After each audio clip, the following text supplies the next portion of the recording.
In this video, we're going to install the Power Watchdog Gen 2. This is a full EMS power system that protects everything about our rig at the pedestal. Stay tuned for why we're doing this and the benefits it provides.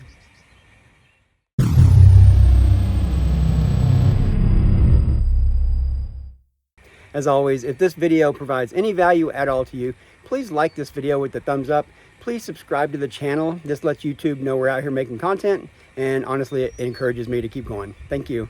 When we first picked up the motorhome from the dealership, we knew it was so critically important to have a full EMS system protecting the rig electrically that we had the dealership install one hardline in the rig before we even left the lot. Even though this is a very good quality EMS system to put into the motorhome, probably in the top 3 easily, it is hardwired, meaning we cannot check the pedestal before we set up the RV at a certain site. That's a disadvantage. However, it's hardwired in so it cannot be easily stolen versus one that hangs on the pedestal. Also, this one does not provide data into what's going on with power usage in the motorhome real time. And I've been itching to get one that gives me that data. So let's dig into this update we've done. We did order ours from mobilemusthave.com using an affiliate link from Changing Lanes RV because we love to support their channel. And this is the unit and the box it comes in.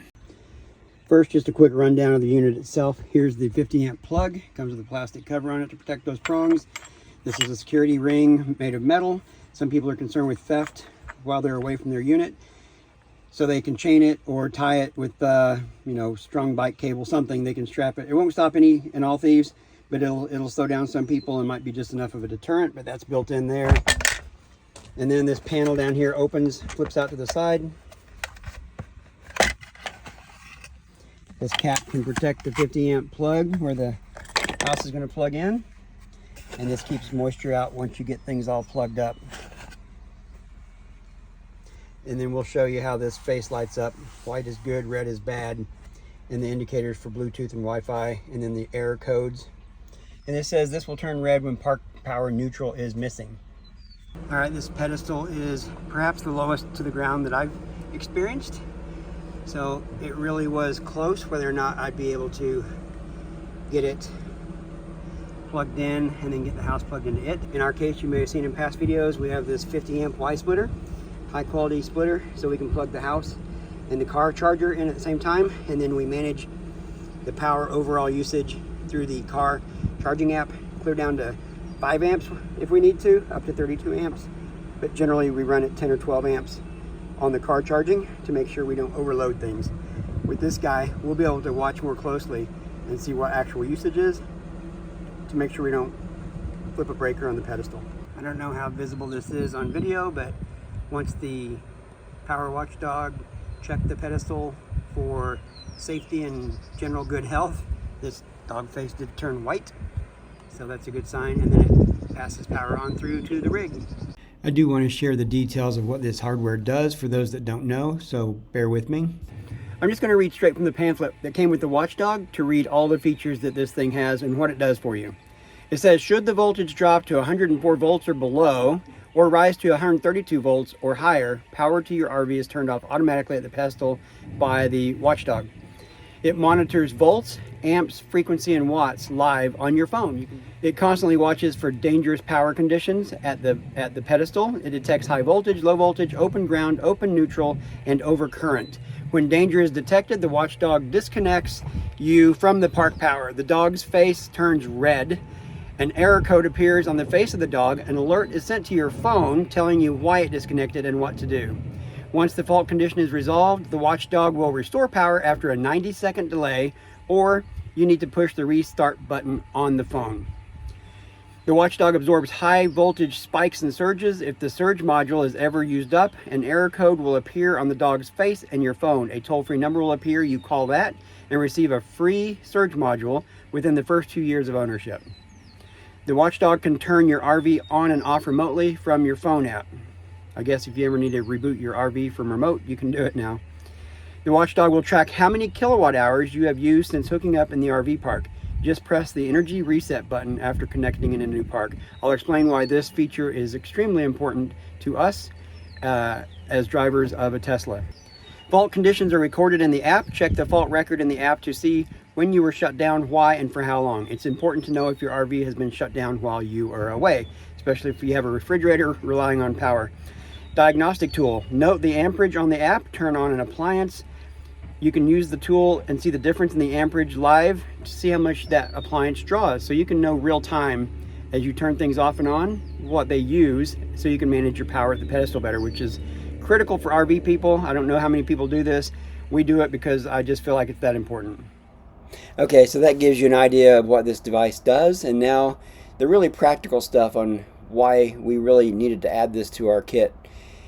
Basically, I had done the math back when we first realized that using the 50 amp instead of the 30 amp or 120 volt connection would be better for charging the car.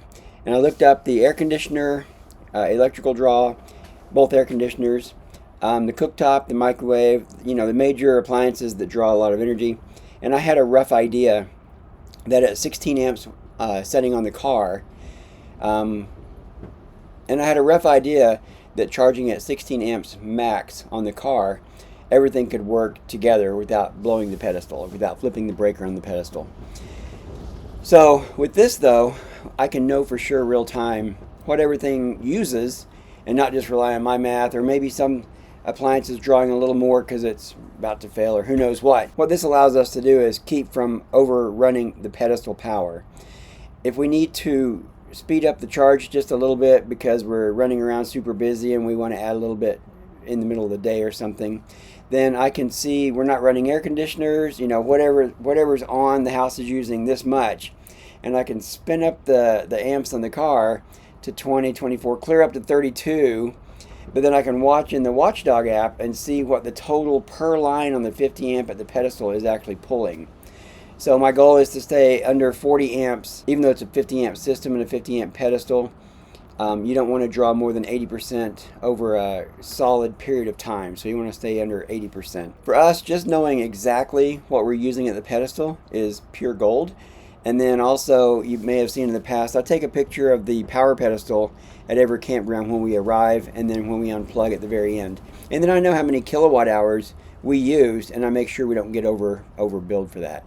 This way, if the pedestal now is inaccurate for some reason, the Power Watchdog will give me other data, other information, so I'll have that total.